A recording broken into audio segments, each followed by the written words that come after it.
I'll be thinking about people who lost their loved ones in wars. I'll be thinking about the people who have survived war but are still having to live with the memories of it. I'll be thinking about those that contributed to the war effort and those affected by wars going on today in Syria, Afghanistan, Iraq. All the victims of war.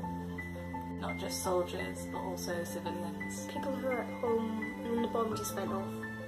All of the peace activists that we've lost in the war in Colombia, where I come from. My grandfather. How wars affected people my age now and in the past as well. A picture that I saw recently, it was called The Hunger, and it showed a family of 4 sitting around the table, and there was very little food to eat, and I just thought that really effectively showed what the war does to people.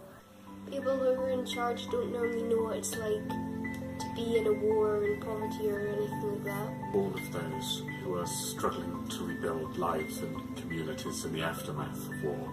The people who are in refugee camps in the Middle East and also in East Africa. A member of my meeting I knew when I was a child. And they kind of forget that what they do actually has a big consequence on other people. People whose loved ones are lost, whose way of life is lost, when everything feels chaotic and broken. And the grief and trauma and loss it puts them in, and they are still in even now. Young people, some of them who have been there for 19, 20 years. Think about how he served in the Friends Ambulance Unit during World War II. Young people are probably going to be the solution to preventing a war like that from happening again. I'll be thinking about peace for all the wars that are going on in the world. It's about small actions, and sometimes it's about finding a peace within yourself.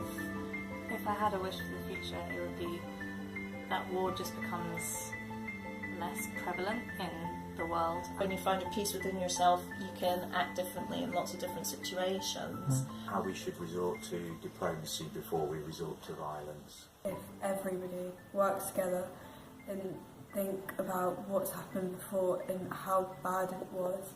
Thinking about hope and peace for them in their future. I wish for an impossible world. As they start to piece that together and to build a new world and a new life.